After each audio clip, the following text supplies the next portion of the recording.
Good morning, good afternoon, everyone. We will let everyone kind of trickle in here and then get started. Thank you so much for joining.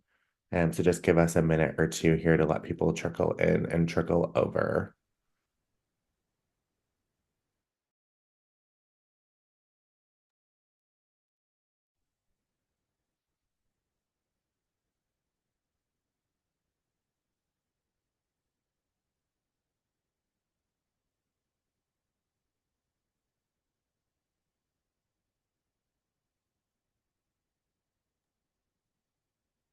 Alrighty, 3 minutes past the hour here. I feel like we can dive in and get started, and people will continue to trickle over.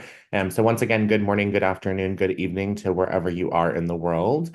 Thank you so much for joining us today. My name is Tyler Casey, Senior Marketing Specialist here at Belsera, and I'm excited to welcome you to our final webinar of 2024, Leveraging Machine Learning and AI for Bioinformatics on the Seven Bridges platform. It's my pleasure to once again introduce our today's speaker, Tatiana Kovacevic, a solution scientist here at Belsera. Tatiana brings a wealth of expertise in bioinformatics and a deep understanding of how advanced technologies like AI and machine learning are transforming genomic research. In today's session, she'll guide us through practical applications with real-life case studies of these technologies on the Seven Bridges platform, showcasing how they can efficiently and innovation in your biomedics workflows. We're thrilled to have you here and hope you find today's presentation both informative and inspiring. And with that, I'll hand it over to Tatiana. Take it away. Hi, everybody. Thank you so much for attending our webinar. And today I will be talking about how you can utilize the Seven Bridges platform for applying AI and machine learning in your own research, as Tyler kindly introduced to us. So machine learning, as I'm sure everyone here is aware, but I had to start from somewhere. So machine learning is a field in computer science that studies the use of computers to simulate human learning by exploring patterns in the data and applying self-improvement to continually enhance the performance of learning tasks. Machine learning algorithms can be roughly divided into supervised learning algorithms, which learn to map input example into their respective output, and unsupervised learning algorithms, which identify hidden patterns in unlabeled data. The advances made in machine learning over the past decade really transformed the landscape of data analysis. And in the last few years, machine learning and particularly deep learning have become ubiquitous in biology. Numerous approaches have been developed to incorporate machine learning and deep learning into established bioinformatics frameworks for training data selection and preparation, identification of informative features, or data integration. And such integrated frameworks exploit the power of machine learning and deep learning methods, offering interpretability and reproducibility of your predictions. And here on the slide, there are some machine learning algorithms that are frequently used in bioinformatics research. For example, you have the k-nearest neighbor algorithm, which is a supervised machine learning technique that uses proximity to predict the classification or, to a lesser extent, regression of a data point. Or, for example, PCA and t-SNE as examples of unsupervised machine learning approaches for dimensionality reduction. Machine learning and AI is really revolutionizing many, if not all, fields in biopharma, from the way we design drugs, model disease, develop treatments, and conduct clinical trials, making these processes much faster and more cost-effective.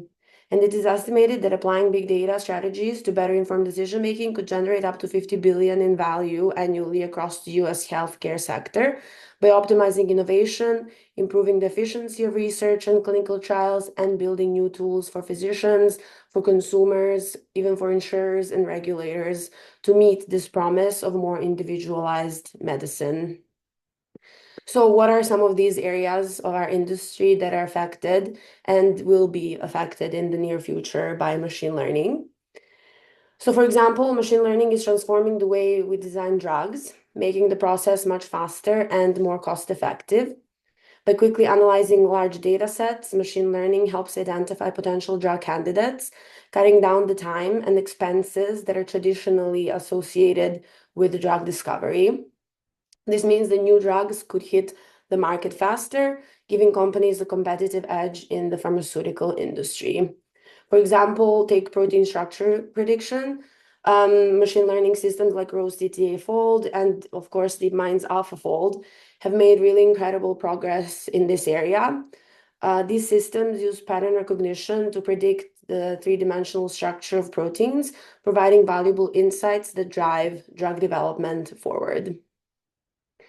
Drug target identification can also be affected by training on data that includes information about genetic, proteomic, or transcriptomic features and their relationship to drug response or disease progression.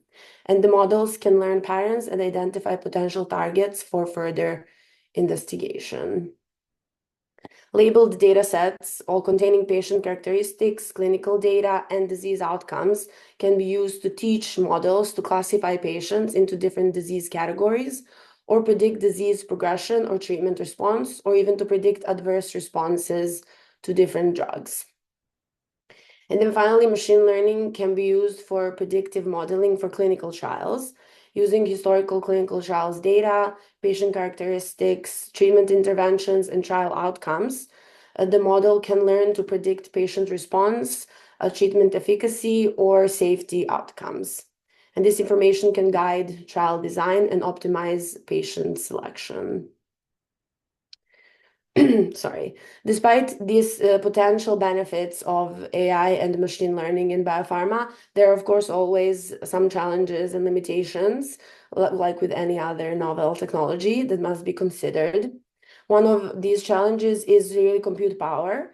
As an example here, on the slide, you can see the amount of compute that is used to train notable AI models, and how it has doubled roughly every 6 months since 2010. These applications require really a substantial computational resource to manage complex algorithms and large data sets. Another challenge is really the availability of suitable data. AI-based approaches typically require really large volumes of information for training purposes. And in many cases, the amount of data that is accessible may be limited, or the data may be of low quality, or it can be inconsistent, which can then affect the accuracy and reliability of the results. Access to large data sets is really crucial for machine learning because it directly influences the performance, accuracy, and generalization capability of models. In modern machine learning, particularly with these advanced technologies like deep learning, large data sets provide a foundation for training models that can make reliable predictions, detect complex patterns, and generalize well to new unseen data. So Volsera's flagship product, the Seven Bridges platform, can help address these challenges and provide a one-stop shop for all of your machine learning-based and more traditional bioinformatics analysis. So the Seven Bridges platform is a cloud-based bioinformatics ecosystem that is designed to help researchers manage, analyze, and interpret large-scale data. It provides a comprehensive environment for processing and analyzing data sets, such as, but really not limited to, those generated by next-generation sequencing technologies to support research in genomics or precision medicine. So the platform integrates with major cloud providers such as AWS, Azure, or Google Cloud, giving users access to scalable computing resources, meaning that you are able to select instances of varying sizes and associated storage, including GPU instances, depending on your demands. And this scalability is crucial for handling the massive analysis demands that are typical in machine learning applications. Seven Bridges also provides access to a variety of large, publicly available genomic and biomedical data sets, which are essential for research in genomics, precision medicine, and these related fields. And as I mentioned, can come in very handy when the time comes to train your models. Some of these data sets that are included in the Seven Bridges platform are the TCGA, the Cancer Cell Atlas, Genomic Data Commons, and so on.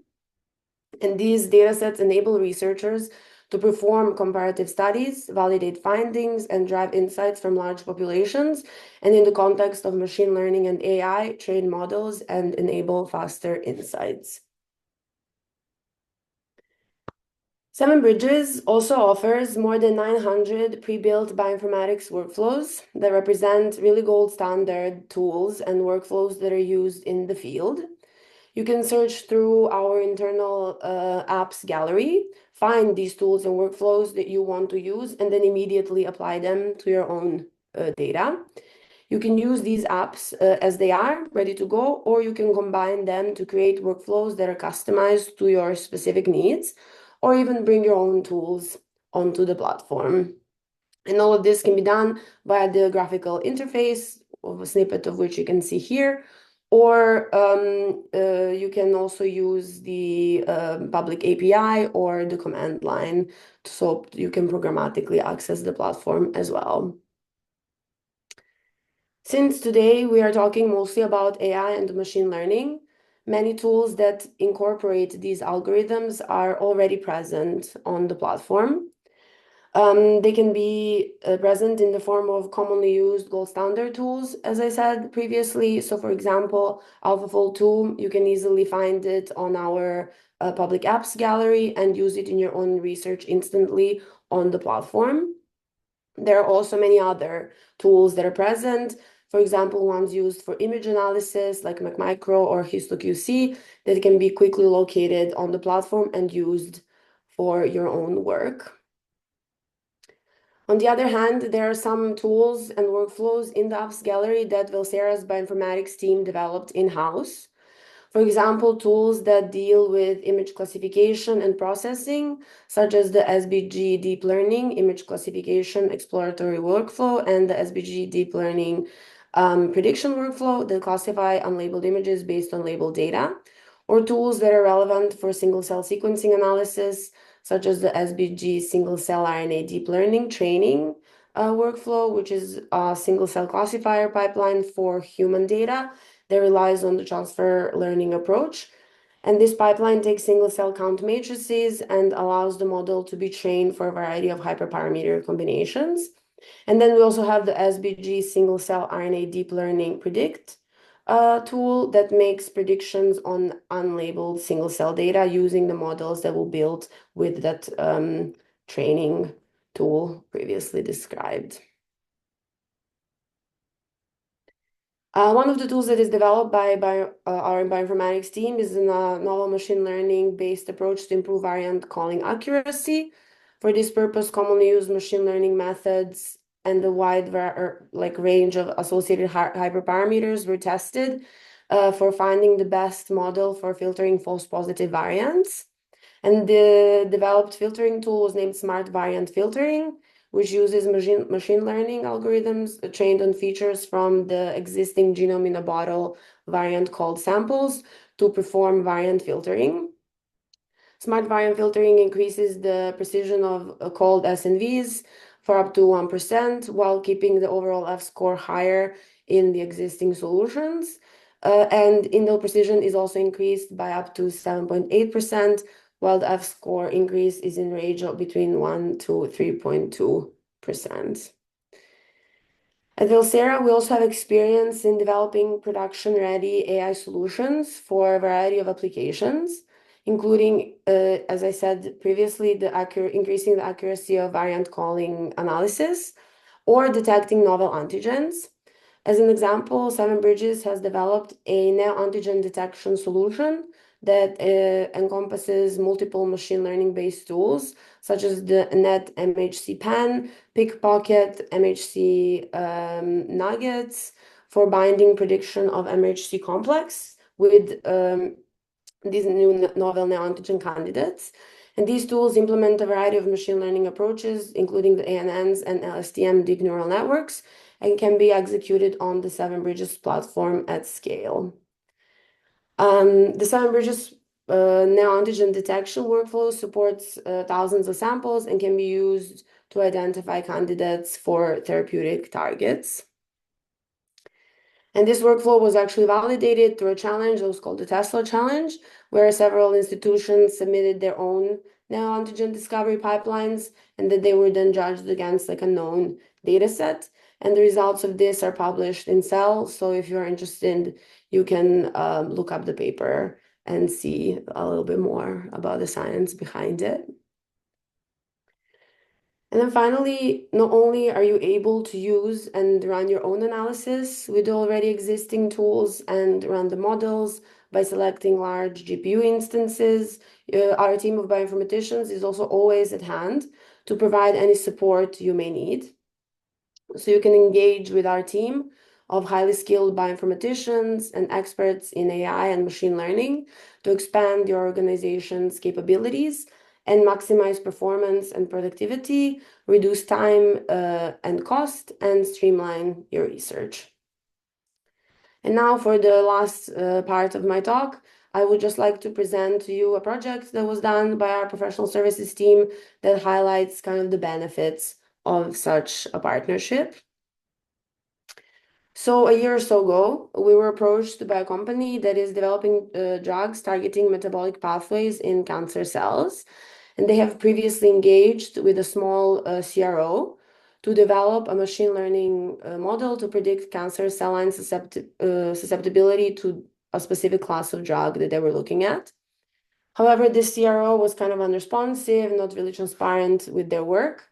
So they engaged with our team and we offered a more flexible partnership model where we would take a lead with the science and the bioinformatics and implement machine learning best practices to predict cell response to drug dosage using gene expression. And here you can see the great team of scientists and bioinformaticians who performed this analysis. So it was Nikola Tesic, Vojislav Aracic, and Nevena Nikolic, without whom this project would not have been possible. So how was this experiment performed? So for a given cell line, the cell viability was measured at several different doses of the compound of interest and compared to an untreated control. And secondly, the gene expression profiles of these cell lines were taken from a public data set.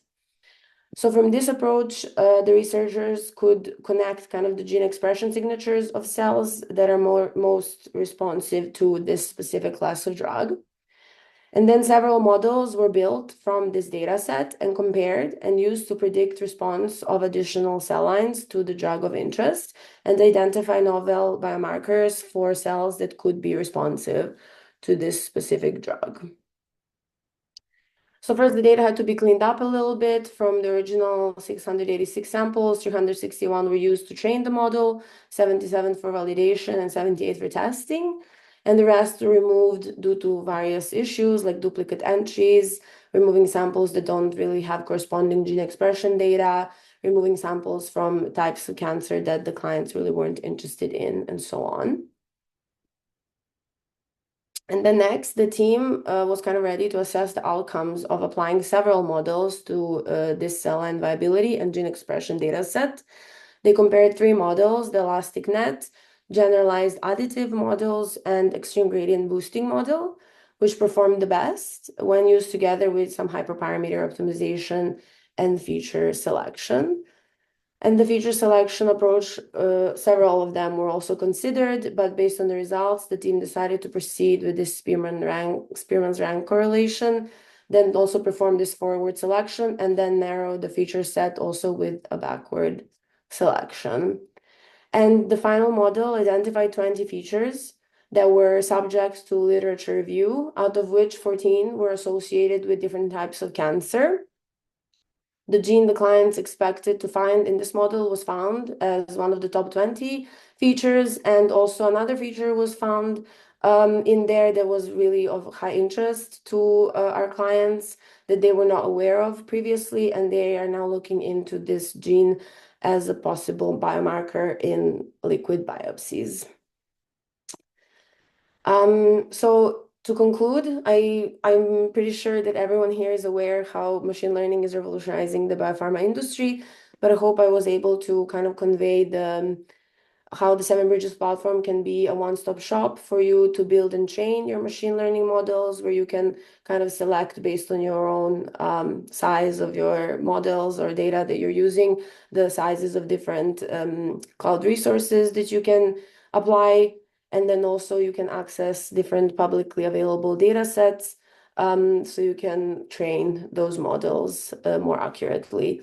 And then also that the platform can provide you with a large variety of already existing tools that kind kind of use these models to run many different bioinformatics analyses, and that you could also even, in theory, bring your own tools on there and use all the kind of cloud resources that come with the platform.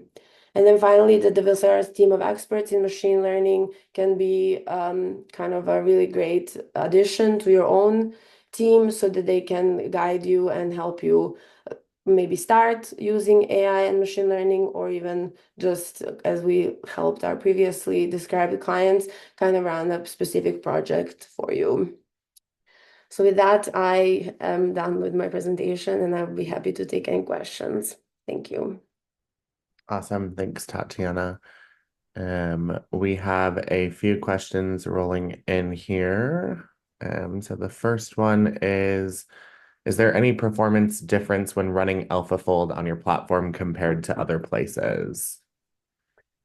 So from the top of my head, I don't think I know like fully the answer to this, but when you kind of go into our public apps gallery, there's a lot of benchmarking that is done for each of the tools, including the AlphaFold tool, where you can see how much it costs to run each one of those like tools, including AlphaFold. And then also there are many kind of steps that you can take to optimize running a workflow on the platform. So I'm sure there could be steps taken to kind of reduce the cost and increase the speed of running even like a complex algorithm like AlphaFold on the platform. But like the actual numbers, I'm not entirely certain. Perfect. Another question came in. How is the access to public data achieved? Do you have the data already in your platform, or would we have to store that data on our end? So I think it depends on kind of which data sets you're looking into. Like, for example, the TCGA that's already hosted on our platform, so you're not going to be paying any fees kind of for storing that data.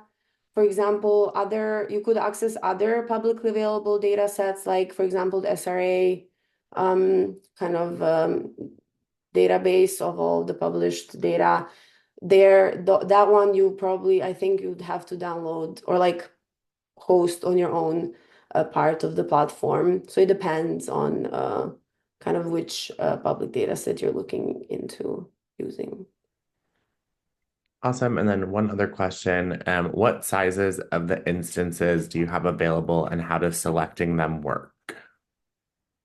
Oh, so you could select kind of the instances on many different steps of running your analysis. You could just apply one instance for your entire analysis, just when you are setting up this like pipeline on the platform. You can just, there's a drop-down menu basically where you can just select a variety of instances that are available to us through like from AWS or Google or whoever.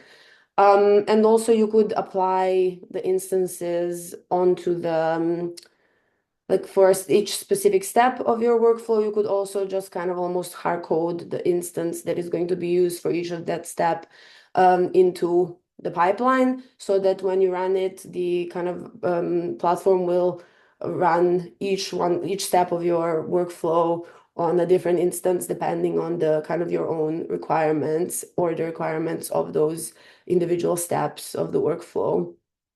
But yes, it's just in terms of like which instances are available. I think there's just like a variety of instances that are just anyways available from AWS. I think there is some curation on our end where we select kind of some that our team thinks are mostly like useful to our end users. Awesome. And there's one other question that came in, and I can answer this one. Someone said, is there a web page that outlines all the machine learning and AI workflows tools on the Seven Bridges platform? We will make sure to include that in our post-webinar recap email that you will receive. And so just look for that tomorrow morning to come out with that information as well. Not seeing any other questions and closing out and giving everyone some additional time in their day. Thank you so much for joining us for our final webinar of 2024. Look into what we have coming in 2025. Things will begin to kind of trickle in and trickle out on social and email. But we really appreciate all of you and thank you so much for joining. Have a lovely rest of your day. Thanks, guys. Thank you, everybody.